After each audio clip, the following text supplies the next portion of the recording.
जय हिंद बच्चों। आज हम लोग जो है ये सीबीएसई का जो बोर्ड का एग्जाम होने वाला है उसका जो है हम लोग 10th क्लास करेंगे। 9th क्लास तक हम लोग कर लिए थे पीछे। आज से हम लोग जो है इसका ऑफिशियल सैंपल पेपर जो है सीबीएसई के द्वारा जो रिलीज किया गया है उसको हम लोग करेंगे, ताकि हम लोग जो है एकदम एक्यूरेटली जो है जिस पैटर्न पे क्वेश्चन आने वाला है एग्जाम में जो देखने को मिलेगा उस तरह के क्वेश्चंस को अनुभव कर सकें, और उसका कॉन्सेप्ट फॉर्मूला और उसको करने का तरीका क्या होगा उसको हम लोग क्लियर करेंगे।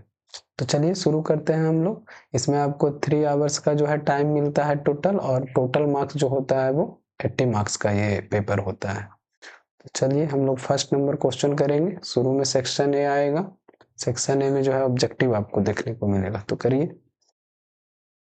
बोल रहा है कि if the HCF of 360 and 64 is 8, तो LCM पूछा है। तो हम लोग पढ़े होंगे कि HCF यहाँ से ये हो जाएगा HCF into LCM is equal to क्या होता है, प्रोडक्ट ऑफ टू नंबर, है ना, यही होता है। तो हम लोग का HCF कितना दिया है 360, इंटू में जो है नहीं सॉरी HCF नहीं दिया है, ये दिया है हमारा नंबर्स दिया है। HCF तो दिया है हमारा 8 दिया है। तो यहाँ पे हम लोग लिखेंगे नंबर, फर्स्ट नंबर है हमारा, तो HCF हमारा है 8 इंटू LCM हम लोग को नहीं पता, LCM तो निकालना ही है। Product of two number, number हमारा 360 इंटू में ये 64 है, इंटू में हमारा है 64, तो यहाँ पे लिखेंगे 64। अब हम लोग को LCM चाहिए, तो LCM को रखेंगे इधर और 8 को ले जाएंगे दूसरे साइड, तो 360 इंटू 64 बाई 8 से जो है ये कितना बार में 8 टाइम्स में ये चला गया, तो हमारा ये जो हो जाएगा मल्टीप्लाई करेंगे। 8 6 जा 48 और 8 3 जा 24 और 24 प्लस 4 हो जाएगा 28, 2880 इसका जो है आंसर आएगा। तो LCM हमारा इसका हो जाएगा 2880, ऑप्शन बी जो है इसका सही आंसर हो जाएगा। अब हम लोग चलेंगे क्वेश्चन नंबर 2 की तरफ। क्वेश्चन नंबर 2 बोल रहा है कि if the prime factorization of इतना दिया हुआ है देन द वैल्यू पूछा है a+2b का। तो देखिए यहाँ पे तो पहले तो a और b के टर्म में दिया है, तो हम लोग पहले जो है 2520 का जो है प्राइम फैक्टराइजेशन निकाल दें कि एक्चुअल प्राइम फैक्टराइजेशन क्या होता है। तो देखिए 2520 का ये प्राइम फैक्टराइजेशन हम लोग लिखेंगे। तो ये 2 टाइम्स में, तो 2 1 जा 2, 2 2 जा 4, आप लोग डिवाइड कर लीजिएगा, मैं डायरेक्ट कर दे रहा हूँ। 2 6 जा 12, फिर 2 टाइम्स में ये हो जाएगा 630, उसी तरीके से 2 टाइम्स ये जाएगा तो ये हो जाएगा 315, उसके बाद अब ये 3 टाइम्स तो ये हो जाएगा 105, फिर जो है 3 टाइम्स में ये डिवाइड होगा तो ये 3 3 जा 9 और 3 5 जा 15, अब जो है 5 टाइम्स में ये हो गया 7, तो 7। तो देखिए एक्चुअल जो प्राइम फैक्टराइजेशन इसका आया है 2520 का, 2520 का ये आया है 2 टू द पावर कितना, 3 बार 2 है तो 2 टू द पावर 3, उसके बाद जो है इंटू 3 आया है 2 बार तो 3 का स्क्वायर हो जाएगा इंटू 5 और इंटू में 7। लेकिन यहाँ पे क्या दिया गया है वो देखिएगा, यहाँ पे जो प्राइम फैक्टराइजेशन दिया गया है वो 2 टू द पावर 3 सही है, 3 टू द पावर a और इंटू में b और इंटू में 7। तो देखिए यहाँ पे 3 पे पावर a है और यहाँ पे 3 पे पावर 2 है, तो यहाँ से हम लोग को a का वैल्यू क्या मिल गया 2। यहाँ पे जो है 7 के पहले जो है ये 5 है और यहाँ पे b है, तो b इज इक्वल टू क्या हो जाएगा 5। हम लोग को वैल्यू चाहिए a+2b का, a+2b का, तो a इज इक्वल टू हो जाएगा 2 प्लस में 2 इंटू b का वैल्यू है 5, तो ये हो जाएगा 2 + 10 मतलब ये 12, हमारा आंसर हो जाएगा इसका 12। तो ऑप्शन डी जो है इसका करेक्ट आंसर हो जाएगा। ठीक है, अब हम लोग चलेंगे 3 नंबर क्वेश्चन की ओर।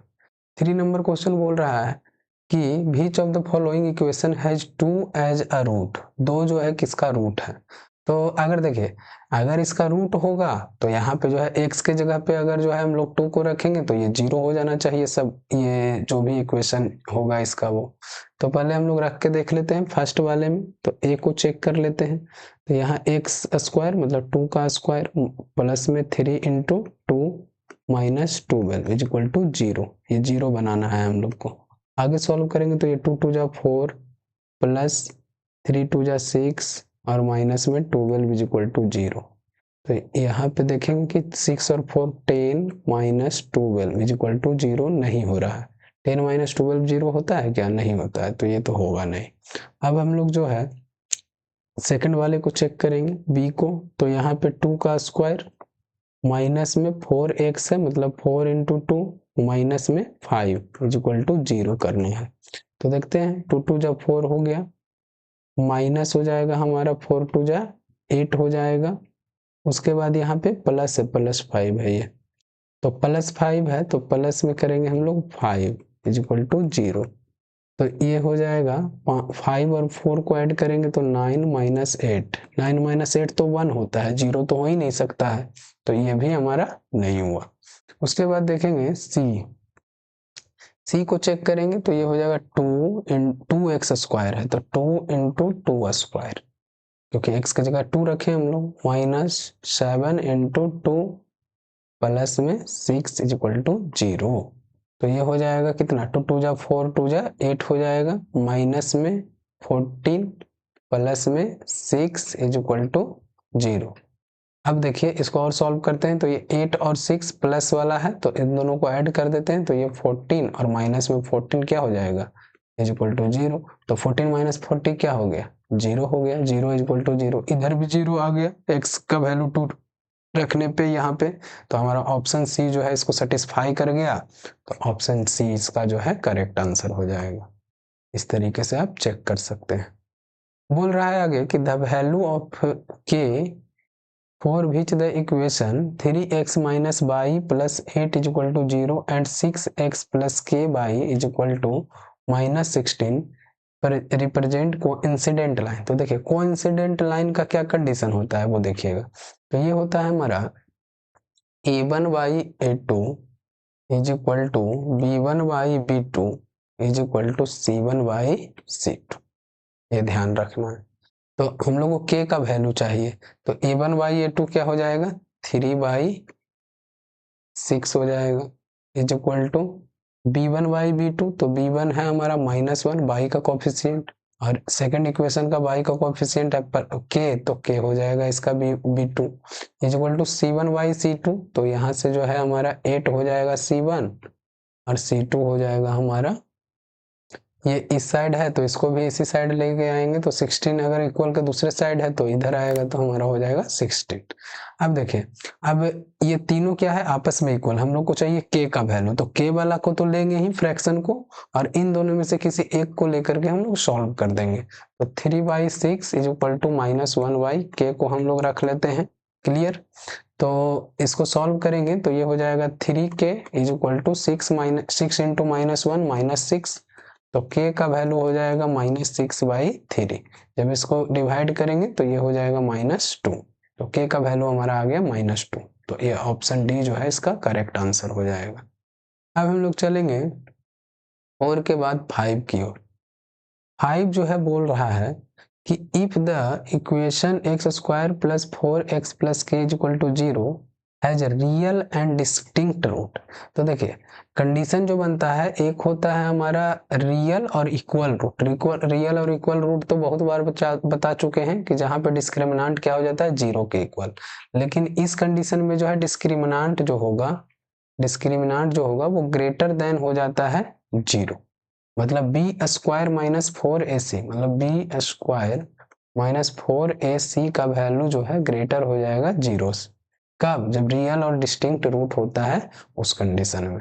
अब इसको सॉल्व कर देंगे तो बी स्क्वायर, तो बी क्या होता है, x का कोफिशिएंट होता है, तो x हमारा है कितना 4, तो ये हो जाएगा 4 स्क्वायर माइनस 4 इंटू ए हमारा है एक्स स्क्वायर का कोफिशिएंट 1, और c हमारा जो कांस्टेंट टर्म होता है, कांस्टेंट टर्म यहाँ पे क्या है, k है, इज इक्वल टू नहीं, यहाँ पे ये ग्रेटर देन है ना, ये है ग्रेटर देन, तो यहाँ पे ग्रेटर देन क्या हो जाएगा 0। तो ये हो जाएगा 4 4 जा 16 माइनस 4k ग्रेटर देन 0। ठीक है, तो अब सॉल्व करेंगे तो हम लोग को चाहिए k का वैल्यू, तो k हम लोग को -4 के यहीं पे रखते हैं और 16 को ले जाएंगे दूसरे साइड, तो ये हो जाएगा -16। तो यहाँ पे k ग्रेटर देन क्या हो जाएगा -16 बाई -4, माइनस से माइनस कैंसिल और ये 4 4 जा 16, तो यहाँ से हमारा आ गया k greater than 4। k greater than क्या हो जाएगा 4, तो k ग्रेटर देन 4 हमारा ऑप्शन ए में जो है। उसके बाद हम लोग चलेंगे 6 नंबर क्वेश्चन की ओर। देखिए 6 नंबर क्वेश्चन बोल रहा है कि 0.6837 -2 2 and 1 -1 are joined to form a quadrilateral, तो what will be the structure of the quadrilateral. तो देखिए ये बहुत अच्छा क्वेश्चन है, आपको ये टाइम भी लेने वाला ये क्वेश्चन है। तो देखिए हम समझा देते हैं बढ़िया से डिटेल में इसको।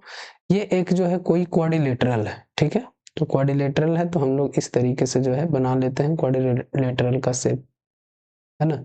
तो इसमें जो है ये देखिएगा, और मान लेते हैं कि ये है ए है, ये बी है, ये सी है इसका, और ये डी पॉइंट है ना। पहला पॉइंट दिया है 6 8, तो ये हम लोग का हो गया 6 8। उसके बाद सेकंड पॉइंट दिया है 3 7, ये हो गया हमारा 3 और 7 हो गया, ठीक है। उसके बाद हम लोग देखेंगे कि अगला जो है वो है -2 और -2 है। बी है जो -1 और सॉरी 1 और -1 है, 1 और -1। तो देखिए अब देखिए ये तो रेक्टेंगल या फिर स्क्वायर जो है हो सकता है, या पैरेललोग्राम या रोम्बस हो सकता है। तो पहले हम लोग दो लगातार जो है जो साइड है उसको चेक कर लेंगे। अगर इक्वल होगा तो या तो स्क्वायर होगा या रोम्बस होगा, अगर अलग अलग होगा तो रेक्टेंगल होगा या पैरेललोग्राम होगा। तो पहले हम लोग दो लगातार साइड चेक करेंगे। पहले ए बी हम लोग निकालते हैं, ए बी तो डिस्टेंस फॉर्मूला हम लोग जानते ही, तो ए बी निकालने का जो है वो हो जाएगा, तो वही x2 - x1 मतलब 3 - 6 का होल स्क्वायर प्लस 7 और -8, ये क्या है 8 है, ध्यान रखिएगा। तो 7 - 8 का होल स्क्वायर। जब इसको हम लोग सॉल्व करने जाएंगे तो ये हो जाएगा हमारा 3 - 6 हो जाएगा 3 का स्क्वायर, -3 का स्क्वायर ये हो जाएगा, और प्लस में -1 का स्क्वायर। तो ये हो गया हमारा 3 3 जा 9 और प्लस 1, तो ये हमारा आ गया √10। ये भी आ गया √10। अब हम लोग चेक करेंगे BC को, तो BC चेक करेंगे तो BC इज इक्वल टू हो जाएगा ये -2 लिखेंगे यहाँ पे -2 और -3, x2 - x1 का whole square plus by2 - by1 whole square. तो by2 हमारा हो गया -2 और by1 हो गया हमारा 7, तो ये हो जाएगा 7 का होल स्क्वायर। तो यहाँ से जब देखेंगे तो ये हो जाएगा हमारा 3 2 5 मतलब -5 का होल स्क्वायर और प्लस में 7 और 2 9 का होल स्क्वायर। तो ये जब सॉल्व करेंगे तो ये हो जाएगा 25 और प्लस में 81। जब ऐड करेंगे तो ये हो गया हमारा 516 और 8 2 10। तो देखिए यहाँ पे √10 आ रहा है, √106 आ रहा है, तो हमारा ए बी जो है आ गया √10, और ये तो ये अलग अलग डिफरेंट आया है दोनों। तो इसका मतलब ये क्या होगा, या तो रेक्टेंगल होगा या पैरेललोग्राम होगा। अगर जो है स्क्वायर या रोम्बस होता तो सारा साइड इक्वल होता, तो ए बी जितना आ रहा है उतना ही बी सी आता, लेकिन आया नहीं। अब हम लोग कैसे डिसाइड करेंगे कि रेक्टेंगल होगा या पैरेललोग्राम, तो अब इसको डायगोनल्स को चेक करेंगे। डायगोनल्स को हम लोग चेक करेंगे, देख लीजिएगा डायगोनल्स हम बना दे रहे हैं इस तरीके से। तो डायगोनल है एक BD है और एक क्या है AC है। तो BD निकालते हैं हम लोग, BD हम लोग जो है फाइंड करेंगे यहाँ से, देखिएगा। तो BD हम लोग जब फाइंड करेंगे तो BD देखिएगा क्या आएगा, BD हमारा हो जाएगा वही √x2 - x1, तो हमारा 1 - 3 का होल स्क्वायर प्लस -1 और -7 का होल स्क्वायर, ये हो जाएगा। जब इसको सॉल्व करेंगे और आगे तो ये हो जाएगा हमारा 1 माइनस 3 हो जाएगा -2 का होल स्क्वायर, और प्लस में ये हो जाएगा 7 + 8 -8 स्क्वायर, ठीक है। और आगे जब सॉल्व करेंगे तो ये हो जाएगा 2 2 जा 4 और 8 8 जा 64, तो ये हो गया √68, BD हमारा आ गया। अब हम लोग AC को फाइंड कर लेते हैं, तो AC को फाइंड करेंगे तो ये क्या लिखाएगा, देखिएगा -2 और -6 का होल स्क्वायर, ये देखिएगा AC है ना, ये हो जाएगा हमारा ये x2 और ये हो जाएगा x1। उसी तरीके से प्लस में हम लोग लिख सकते हैं कि माइनस नहीं, हाँ -2 इसमें भी होगा, -2 और -8 का यहाँ पे जगह नहीं है, थोड़ा सा देख लीजिएगा आप लोग। तो इसका जो है whole square is equal to 2 और 6 को ऐड करेंगे तो ये हो जाएगा -8 का होल स्क्वायर, प्लस में -2 और -8 को ऐड करेंगे तो -10 का होल स्क्वायर हो जाएगा, ठीक है। यहाँ से करेंगे तो 8 8 जा 64 और ये हो जाएगा 100। जब सॉल्व करेंगे तो ये हो जाएगा हमारा 100 + 64 164। अब ध्यान से देखिएगा, यहाँ से तो हम लोगों को क्लियर था कि रेक्टेंगल और पैरेललोग्राम ही हो सकता है, क्योंकि टू एडजेसेंट साइड का लेंथ जो है डिफरेंट आया है।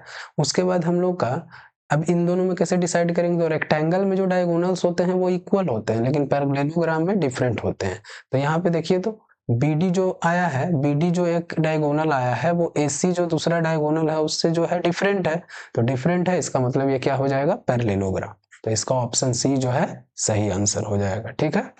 तो थोड़ा सा ये बढ़िया क्वेश्चन में आता है, थोड़ा टाइम टेकिंग क्वेश्चन है, तो ध्यान दीजिएगा और अच्छे से इसको जो है समझना है। ये सब्जेक्टिव में भी पूछा जाता है क्वेश्चन। उसके बाद जो है हम लोग 7 नंबर क्वेश्चन की ओर चलेंगे। 7 नंबर क्वेश्चन बोल रहा है कि in a triangle ABC perpendicular AD from A on AC meet BC at D, if BD is equal to 8 centimetre, DC is equal to 2 centimetre and AD is equal to 4 centimetre, तो बताना है कि triangle जो है किस तरीके का है या क्या रिलेशन बनाएगा। तो चलिए हम लोग देखते हैं। ABC एक ट्रायंगल है, इस तरीके का ABC बोल रखा है कि क्या है, ट्रायंगल है। तो AB और ये हो जाएगा C। उसके बाद बोल रहा है कि AD जो है एक परपेंडिकुलर जो है इस पे जो है खींचा गया है, और AD जो है वो कितना दे रखा है, 4 सेंटीमीटर, और BD का जो लेंथ है BD, ये AD है तो A यहाँ पे AD हो जाएगा, तो BD है हमारा 8 सेंटीमीटर, और उसी तरीके से DC है 2 सेंटीमीटर, ये कितना है, 2 सेंटीमीटर, ठीक है। और ये क्या है, ये परपेंडिकुलर है, ये भी भूलना नहीं है। तो हम लोग चेक करते हैं कि क्या रिलेशन बनता है, जो है ना, कि क्या होगा जो। तो अच्छा, हम लोग को यहाँ ये 4 पता है, ये 8 पता है, तो ABD जो है क्या बनेगा, राइट एंगल ट्रायंगल बनेगा। तो हम लोग यहाँ से AB निकाल सकते हैं, तो AB इज इक्वल टू क्या हो जाएगा, √8 स्क्वायर + 4 स्क्वायर, है ना। तो ये हो जाएगा 8 8 जा 64 और प्लस में 4 स्क्वायर मतलब 4 4 जा 16, तो ये हो जाएगा हमारा 0 और 6 1 7 और 8, ये √अंडर क्या आ गया, 80 आ गया। उसी तरीके से हमारा ये 2 है DC और ये है 4, तो हम लोग को AC भी पता चल सकता है यहाँ से। तो AC इज इक्वल टू क्या हो जाएगा, तो अंडर रूट देखिएगा, ये हो जाएगा 2 का स्क्वायर, ये जान रहे हैं ना आप लोग, ये पाइथागोरस थ्योरम से जो है, पाइथागोरस फॉर्मूला से हम लोग निकाल रहे हैं कि ये हाइपोटेनस हम लोग का हो गया, ये जो है परपेंडिकुलर और ये बेस है, तो हम लोग जो है ये 2 स्क्वायर और प्लस में 4 स्क्वायर हो जाएगा, तो 2 2 जा 4 और प्लस 16, मतलब ये हो गया √20 हो गया, है ना। तो यहाँ से ध्यान दीजिएगा कि अब तो ये इक्विलेटरल ट्रायंगल तो होगा नहीं, क्योंकि ये तीनों साइड इक्वल नहीं है। उसके बाद ये आइसोसेलेस ट्रायंगल भी नहीं होगा, आइसोसेलेस ट्रायंगल होगा क्या, नहीं होगा ये। अब हम लोग चेक कर लेते हैं कि क्या ये राइट एंगल ट्रायंगल होगा, या फिर हम लोग इससे भी चेक कर सकते हैं। AC is equal to 2AB बोला है, तो AC is equal to 2AB है, तो देख लेते हैं। AC इज इक्वल टू क्या है, AC इज इक्वल टू है √20, है ना। तो ये भी नहीं हो सकता, क्योंकि जो है AC जो है एक्चुअली में जो है बोल रहा है कि AB का दुगना होना चाहिए, और ये दुगना कहाँ, ये तो मतलब कि बहुत कम है ना। इसको हम लोग लिखेंगे भी तो ये हो जाएगा 2√20 आएगा, मतलब यही वाला AB ही दुगना है इसका, AB ही क्या है इसका दुगना, तो ये हो ही नहीं सकता है। तो ट्रायंगल ABC क्या हो जाएगा, राइट एंगल हो जाएगा, मतलब यही ऑप्शन बचा है तो इसी ऑप्शन को हम लोग टिक लगाएंगे, तो ऑप्शन C जो है इसका सही आंसर हो जाएगा। आप लोग इसको चेक करना चाहें तो चेक कर सकते हैं पाइथागोरस ये थ्योरम लगा करके कि AB स्क्वायर AC स्क्वायर और BC स्क्वायर जो है, यहाँ से बड़ा वाला साइड देख ही लीजिएगा और ये वाला होगा BC, तो ये करेंगे, तो आप लोग चेक कर लीजिएगा। बाकी जो है हम लोग चलते हैं 8 की तरफ। क्वेश्चन नंबर 8 बोल रहा है कि in the adjoining figure if exterior angle EAB 110 degree, EAB दिया है देखिए यहाँ पे 110 डिग्री, इसी फिगर से देखना है। CAD जो है 35 डिग्री है, CAD 35 डिग्री, AB दिया है 5 सेंटीमीटर, AB का लेंथ हमारा हो जाएगा ये 5 सेंटीमीटर है, ये कितना है 5 है, और AC है 7 सेंटीमीटर, ये है 7 सेंटीमीटर, एंड BC जो है वो है 3 सेंटीमीटर, ये पूरा लेंथ जो है ये 3 है, समझे। तो CD का वैल्यू पूछा है, ये वाला वैल्यू हम लोग को बताना है, ये वाला, ठीक है, ये वाला वैल्यू हम लोग को बताना है, ठीक है। चलिए देखते हैं क्या कर सकते हैं। तो पहले हम लोग चेक करते हैं कि ये 110 दिया है, ये 135 दिया है ना। तो हम लोग को यहाँ एंगल BAD निकाल सकते हैं क्या, तो एकदम निकाल सकते हैं। ये क्या हो जाएगा, ये स्ट्रेट लाइन पे ये एंगल बन रहा है तीनों, 110 BAD और 35 डिग्री, है ना। तो स्ट्रेट एंगल पे कितना होता है 180 डिग्री होता है, तो मतलब 180 डिग्री में से हम लोग 110 डिग्री माइनस में 35 डिग्री कर दें तो क्या हम लोग को BAD नहीं मिल जाएगा, तो देख लेते हैं करके। तो 180 डिग्री माइनस 145 डिग्री, तो ये भी आ जाएगा हमारा 35 डिग्री, मतलब हमारा ये वाला जो एंगल है, ये वाला जो एंगल है ये भी कितना आ गया हुआ 35 डिग्री, है ना। ये आ गया हमारा 35 डिग्री। तो देखिए ये दोनों एंगल क्या हो गया, सेम हो गया, सेम हो गया, इसका मतलब AD क्या है, बाइसेक्टर है ना। तो बाइसेक्टर है तो एंगल बाइसेक्टर थ्योरम से हम लोग ये लिख सकते हैं क्या कि जो है ये AB by AC is equal to BD by DC। Angle bisector theorem यही कहता है कि जब कोई when a side bisect a angle then opposite sides of angles in same ratio as the adjacent side of angles, है ना। जो adjacent side है एंगल का उसका जो रेशियो होगा तो वही रेशियो क्या होगा ऑपोजिट साइड का, जो कॉरेस्पॉन्डिंग ऑपोजिट साइड होगा उसका भी होगा। तो एकदम ध्यान में रखिएगा ये बात को, AB by AC is equal to हो जाएगा BD बाई DC, ये एंगल बाई सेक्टर के थ्योरम से, क्योंकि दोनों को जो है सेम जो है एंगल जो है बना रहा है। तो AB हमारा कितना दिया है 5, AC कितना दिया है 7, उसी तरीके से हमारा BD, तो BD जो है हम लोग का BD दिया है क्या, BD नहीं दिया है, तो हम लोग को दिया है BC। चलिए कोई बात नहीं, हम लोग निकालेंगे BD बाई DC हम लोग को पता है, लेकिन हम लोग को निकालना क्या है, ये यहाँ हम लोग लिख सकते हैं कि 5/7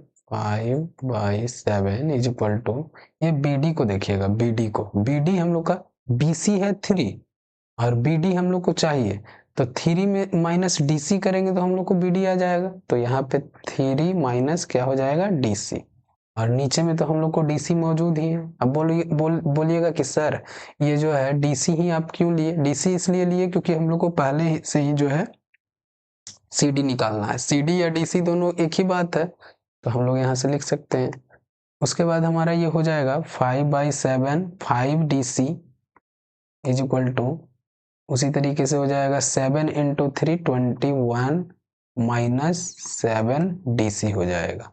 और आगे सॉल्व करेंगे तो ये हो जाएगा 5DC, ये प्लस माइनस DC जाएगा इधर, प्लस 7DC हो जाएगा इज इक्वल टू हमारा हो जाएगा 21। फिर आगे जब सॉल्व करेंगे तो ये हमारा हो जाएगा 7 और 5 जो है 12DC हो जाएगा इज इक्वल टू 21। तो यहाँ से हमारा DC का जो वैल्यू आ जाएगा वो DC का वैल्यू आ जाएगा हमारा 21/12। 21/12 को हम लोग जो है किस में चेंज कर सकते हैं, पॉइंट में भी चेंज कर सकते हैं अगर चाहें तो पॉइंट में चेंज कर लेते हैं। तो 12 से 21 को डिवाइड करेंगे, 12 से 21 को डिवाइड करते हैं हम लोग, तो ये 12 हो जाएगा, तो ये हो जाएगा 9 कैंसिल। उसके बाद जो है पॉइंट लगाएंगे तो यहाँ पे हो जाएगा 0, 7 टाइम्स में ये 84 हो गया, 10 - 4 हो गया 6। अब यहाँ पे एक और 0 लाएंगे तो 12 5 जा 60। तो एक्चुअली में हमारा जो ये 21/12 का वैल्यू आ गया 1.75। हमारा आंसर जो फाइनल आंसर हो जाएगा वो 1.75 सेंटीमीटर हो जाएगा। ठीक है, ये भी एक अच्छे क्वेश्चन में से एक है, थोड़ा सा कैलकुलेशन है, थोड़ा सा कॉन्सेप्ट है, तो हम लोग इसको ध्यान में रखेंगे। 9 नंबर क्वेश्चन अब हम लोग देखेंगे। 9 नंबर क्वेश्चन कह रहा है कि in the given figure O is the centre of the circle, AB is the tangent to the circle at the point P। तो देखिए ये O है, सेंटर है, AB जो है टेंजेंट है, AB हमारा टेंजेंट दिख रहा है, यहाँ पे टच कर रहा है सर्कल को, to the circle at point P, point P पे टच कर रहा है। तो if PAO is equal to 30 degree then angle CPB and ACP का वैल्यू पूछा है। तो हम लोग पहले ये निकालते हैं, CPB कहाँ है, CPB ये वाला एंगल जो है, ये वाला एंगल हमको चाहिए है ना, और एक जो है ACP चाहिए, ACP ये वाला भी एंगल हम लोग को चाहिए, ये दोनों। चलिए निकालते हैं। तो देखिए ACP क्या है, एक ट्रायंगल है ना, और यहाँ पे जो है P पे जो है, P जो है यहाँ पे ध्यान दीजिएगा, तो यहाँ से हम लोग लिख सकते हैं कि इन ट्रायंगल DPC में, तो एंगल जो हमारा एंगल DPC जो हो जाएगा वो हो जाएगा 90 डिग्री।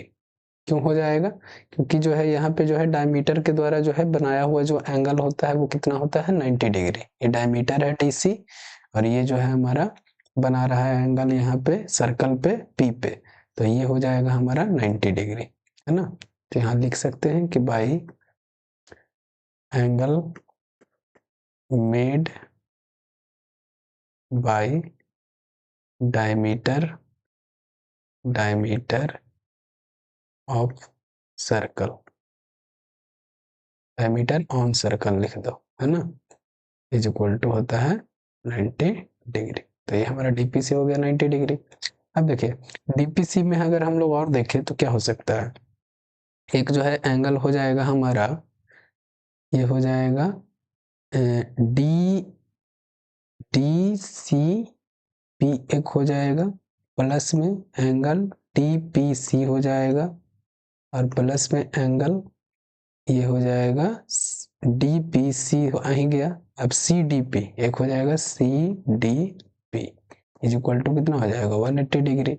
इसमें हम लोग को ये एंगल DPC कितना है 90 डिग्री है, तो angle DCP plus angle CDP is equal to हो जाएगा 180 डिग्री, और माइनस में जब हम लोग इसका वैल्यू रख देंगे DPC का तो ये हो जाएगा 90 डिग्री। जब हम लोग सॉल्व करेंगे तो एंगल DCP प्लस में जो आएगा हमारा, प्लस में angle CDP is equal to हो जाएगा हमारा 90 डिग्री। ठीक है, अब देखिए डी हम लोग को क्या क्या चाहिए था, सी पी बी एक चाहिए, सी पी बी चाहिए और एक ए सी पी चाहिए, ए सी पी। ये वाला जो एंगल है डी सी पी जो है वो ए सी पी हम लोग लिख सकते हैं उसको, तो डी सी पी को हम लोग लिख देते हैं angle A C P plus में। अब यहां देखिएगा कि ये जो हमारा सी डी पी है, C D P, C D P, ये सी डी पी जो होगा वो सी पी बी के क्या हो जाएगा, इक्वल हो जाएगा, जिसको हम लोग जो है क्या बोल सकते हैं, सी पी बी के इक्वल बोल सकते हैं। ये वाला एंगल और ये वाला डी जो बना रहा है सी डी पी, ये दोनों इक्वल हो जाएगा। कैसे इक्वल हो जाएगा वो भी हम लोग देख लेंगे। तो इसको लिख सकते हैं angle C P B is equal to हम लोग लिख सकते हैं 90 डिग्री। ये कैसे हुआ, बाई अल्टरनेट सेगमेंट थ्योरम। एक थ्योरम होता है सर्कल का, अल्टरनेट सेगमेंट थ्योरम से ये हो गया है, समझे। तो हमारा यही तो प्रूफ करना था, तो ये हो गया हमारा, ये प्रूफ क्या करना था, ये निकालना था, तो ये 90 डिग्री हमारा निकल गया। तो 90 डिग्री इसका क्या हो जाएगा, करेक्ट आंसर हो जाएगा। तो अल्टरनेट सेगमेंट थ्योरम आपको ध्यान में रखना होगा। यहाँ पे जो डायमीटर के द्वारा या सेमी सर्कल में के द्वारा जो है जो एंगल बनता है वो हम लोग ये ध्यान में रखेंगे कॉन्सेप्ट को, तो ये सब क्वेश्चन हो जाएगा। उसके बाद जो है 10 नंबर क्वेश्चन देखेंगे। 10 नंबर क्वेश्चन बोल रहा है कि cos square 30 degree into cos square 45 degree plus में 4 sec square 60 degree plus 1/2 cos square 90 degree minus tan square 60 degree का वैल्यू पूछा है। तो चलिए हम लोग इसमें कुछ नहीं करना, बस वैल्यू रख देना है। तो cos 30 कितना होता है, तो cos 30 हमारा जो होता है वो होता है √3/2, इसका क्या हो जाएगा होल स्क्वायर, इंटू में cos स्क्वायर 45 डिग्री बोला है, तो cos स्क्वायर 45 डिग्री क्या होता है 1/√2, इसका भी होल स्क्वायर क्योंकि स्क्वायर लगा हुआ है, प्लस में sec 60 4 sec 60 डिग्री, तो 4 इंटू sec 60 का वैल्यू कितना हो जाएगा वो बताइएगा। तो ये sec 60 का वैल्यू होता है 2, तो ये हो जाएगा 2 का स्क्वायर प्लस में 1/2 इंटू cos स्क्वायर 90 डिग्री, तो cos 90 डिग्री का वैल्यू क्या होता है 0, तो 0 का वैल्यू 0 का 0 हो जाएगा, minus 2 into tan square 60 degree, tan 60 degree का वैल्यू √3, तो इसका क्या हो जाएगा स्क्वायर। अब हम लोग सॉल्व कर लेंगे, थोड़ा सा कैलकुलेशन है, तो देखेंगे तो √3 का स्क्वायर हो जाएगा 3/4 इंटू 1/2 प्लस ये हो जाएगा 2 2 जा 4 4 4 जा 16 प्लस 1/2 इंटू 0 0 ही हो जाएगा। तो यहाँ पे तो प्लस लिखने का भी कोई फायदा है नहीं। अब सीधा हम लोग आ जाएंगे माइनस पे, तो माइनस √3 का स्क्वायर 3 और 3 2 जा 6 हो जाएगा। जब हम लोग इसको और सॉल्व करेंगे तो ये हो जाएगा 3/8 और प्लस में 16 माइनस 6 क्या हो जाता है यहाँ पे 16 माइनस 6 हो जाएगा 10। अब इसको सॉल्व करते हैं हम लोग, तो 10 के नीचे कुछ नहीं तो 1, 8 और 1 का एलसीएम 8 और 3 यहाँ पे हो जाएगा और प्लस में 1 8 जा 8, तो 10 8 जा 80, ये हमारा आ गया 83/8। 83/8 हम लोग का किस ऑप्शन में है, यह है ऑप्शन सी में। तो आज हम लोग यही रखेंगे 10 क्वेश्चन, जिसमें हम लोग अच्छे अच्छे क्वेश्चन किए, जिससे आपको सब्जेक्टिव क्वेश्चन करने में भी बहुत हेल्प मिलेगा। अगर इन सब कॉन्सेप्ट फॉर्मूलाज जो बताए हैं, थ्योरम जो बताए हैं, वो सबको अगर आप लोग ध्यान में रखते हैं तो। चलिए आज के लिए इतना ही, थैंक यू, धन्यवाद।